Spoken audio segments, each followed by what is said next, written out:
नए साल की शुरुआत हो रही है और ऐसे में अगर बात करें तो क्या कुछ अपने अपने विभाग में लोग कर रहे हैं, इसको लेकर तमाम जानकारी आपको दे रहे हैं। और अगर हम बात करें हरियाणा राज्य महिला कमीशन की, पिछले साल बहुत सारे मामले इनके पास आए, उनका क्या स्टेटस है ये भी जानेंगे, क्योंकि हमारे साथ चेयरपर्सन है Renu Bhatia ma'am. Ma'am, women commission बहुत अहम हम कहें कि डिपार्टमेंट है या कमीशन है, क्योंकि आपके पास ना सिर्फ महिलाओं की बल्कि पुरुषों की भी शिकायतें आती हैं, उनकी तरफ से भी शिकायतें आती है। साल 2024 किस तरह का रहा और बहुत सारे मामले, चाहे वो कुछ यौन शोषण के मामले हों बच्चियों के साथ जिस तरीके से हुआ, अभी उनका किस तरीके से स्टेटस चल रहा है? देखिए, सबसे पहले आपको नए साल की बहुत बहुत शुभकामनाएं। और अगर हम बात करते हैं कि महिला आयोग, तो इसमें कोई दो राय नहीं, ये बहुत इम्पोर्टेंट महकमा है, बेटियों की आवाज उठाने का महकमा है। और इसमें भी कोई दो राय नहीं कि हमारे पास जब केसेस आते हैं तो कई बार उसमें पुरुषों की कोई गलती कई बार नहीं निकलती, लेकिन बात वही है कि 90% महिलाएं ठीक हैं, 10% अगर गलत भी निकलती हैं उनकी वजह से हम 90 को प्रॉब्लम में नहीं डाल सकते। और सेम चीज पुरुषों पे लाई करती है कि 90% पुरुष ठीक होते हैं, पर उन 10% जो खराब होते हैं उनकी वजह से हम केस को उस एंगल से नहीं ले सकते। हम पिछले 3 वर्षों से, जब से चेयरपर्सन का पदभार संभाला 19 जनवरी 2022, तब से लेकर अब तक लगभग 12,000 से अधिक केसेस आए और हमने 9700 के करीब केसेस सॉल्व किए। बकाया केसेस जो है कोर्ट में चले गए, कुछ आपसी कॉम्प्रोमाइज हो गया, कई करना नहीं चाहते और कई अननोन में भी चले जाते मिसलीनियस में, जो फिर कभी वापस नहीं आते, उनके नंबर्स नहीं होते, एड्रेस पे नहीं होते। लेकिन महिला आयोग ने प्रयास किया और अगर मैं ये बात कहूं कि हमने देश में सबसे अधिक केसेस को सॉल्व किया है, तो इसमें भी कोई दो राय नहीं होगी। आने वाले वर्ष के लिए 2025 हम लोगों का शुरू हो गया है। इस वर्ष हमने कुछ डिफरेंट चीज़ों को लेने का जो है प्लान बनाया है। हमारे पास पिछले वर्ष एनआरआई केसेस बहुत आए और अभी बीच में एक करनाल में हमने एनआरआई केस उठाया। अभी हमने उठाया ही था, वर्किंग करनी थी उस पर, लेकिन उसको देखते हुए हमारे पास इन एक हफ्ते में 10 डेज के अंदर 10-11 केसेस आ गए हैं।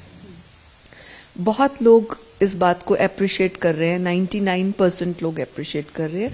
इक्का दुक्का इसके एंटी भी जाते हैं, उसमें कोई फर्क नहीं पड़ता, हमें बेटी की मदद करनी है।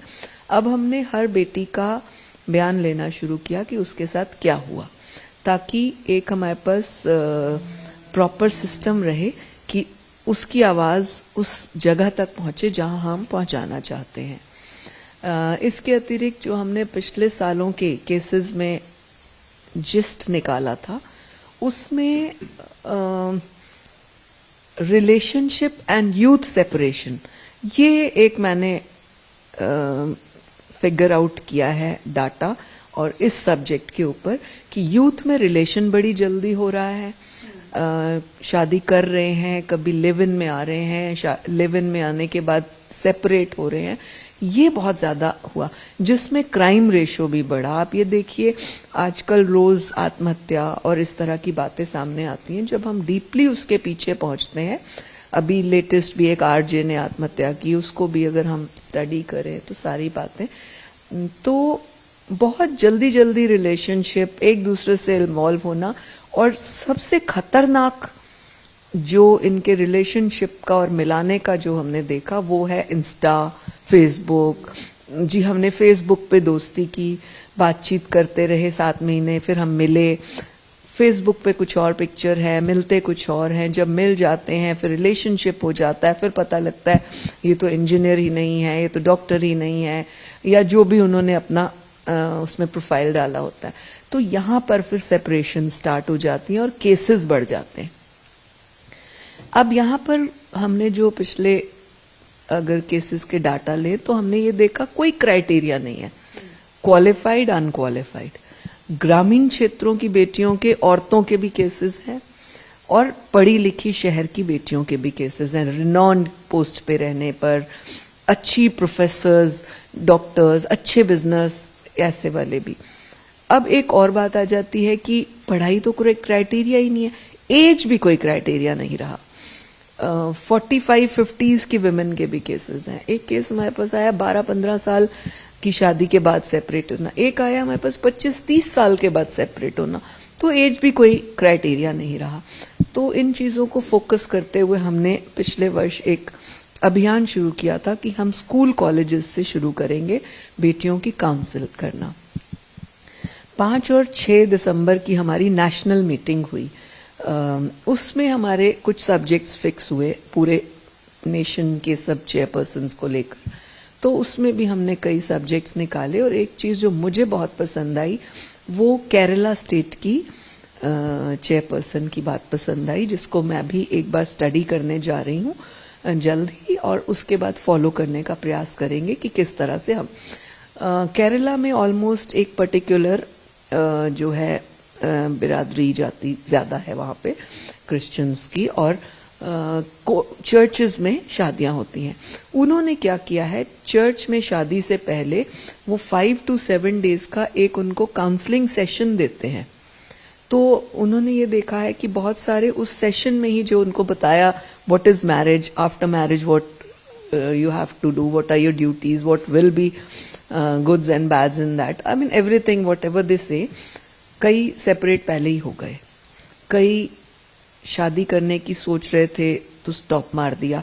तो ये एक प्रायर स्टेप लेना मुझे लगता है बेटर है, इंस्टेड ऑफ शादी हो जाए, कंसीव कर लो, बच्चा बेघर हो जाए, कभी माँ के बिना कभी बाप के बिना। तो ये मुझे स्टेप ठीक लगा।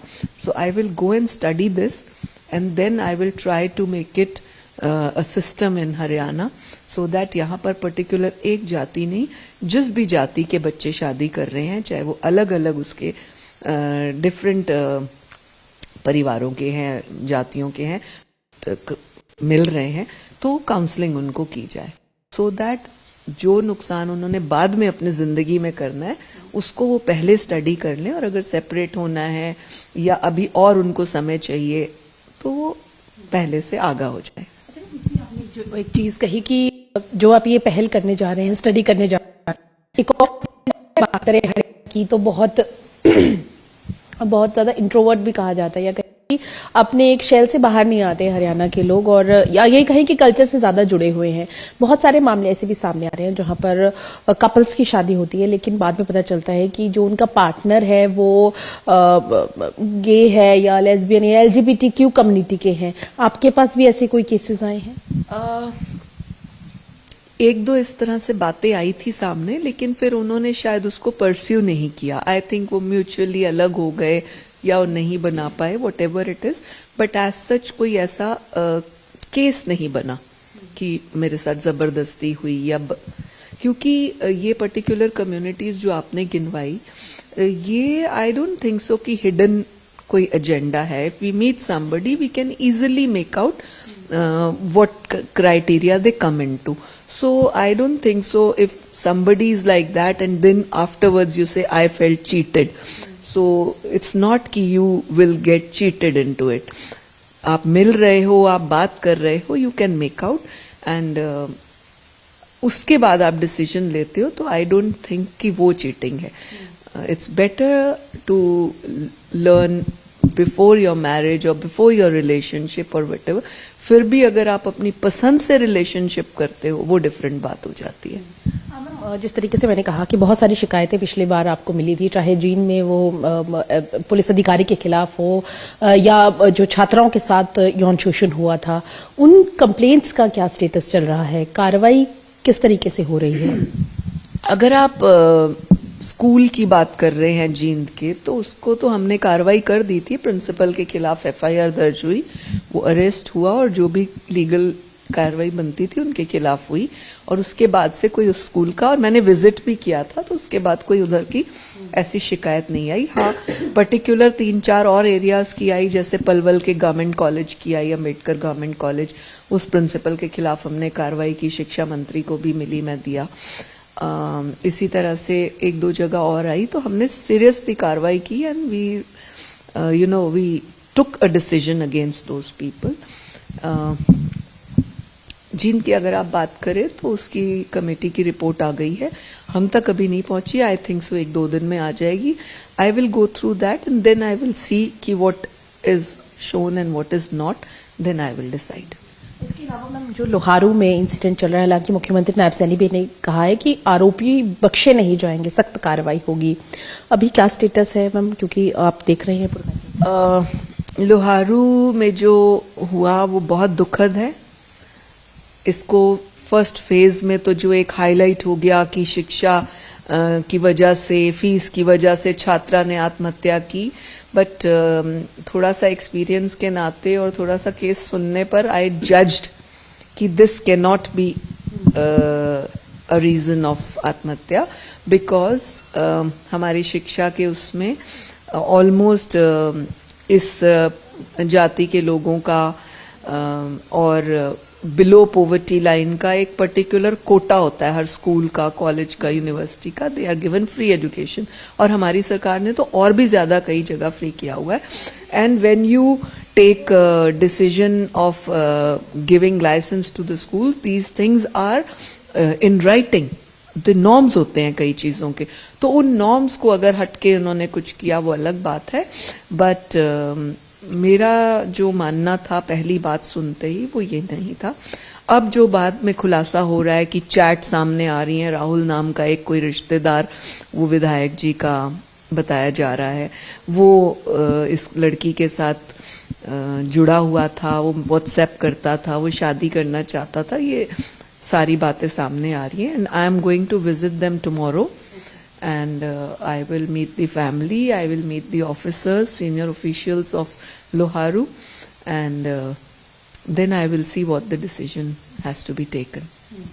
ठीक है, बहुत बहुत शुक्रिया मैम बातचीत. थैंक यू पूजा. तो पाइपलाइन में बहुत सारी चीजें हैं, लेकिन इसके अलावा नए जो जिस तरीके से मैम ने बताया कि एक स्टडी की जाएगी केरला मॉडल को देखते हुए, ताकि हरियाणा में भी उस चीज को इम्प्लीमेंट किया जा सके. और बहुत सारी शिकायतें हैं, शायद महिलाएं अभी भी सामने आकर नहीं बोलती हैं, और जिस तरीके से मैम ने कहा कि कई ऐसी हैं कि उन्हें दोबारा से ट्रेस करना ही मुश्किल हो जाता है कि आखिर अगर आपने कंप्लेंट करी है तो जरूर उसका जो है आगे ये भी देखिए कि वो कितनी पूरी हो रही है या कितनी नहीं. महिला कमीशन लगातार जो है अपना काम कर रही है, लेकिन इसके साथ ही जिम्मेदारी आपकी भी है, यानी कि हरियाणा की महिलाओं की भी है. यदि किसी भी तरीके की शिकायत है तो तुरंत इन्हें दे सकते हैं ताकि आपकी समस्या का निवारण हो सके. कैमरा पर्सन विकास के साथ पूजा वर्मा, डेली पोस्ट पंजाब, हरियाणा, हिमाचल.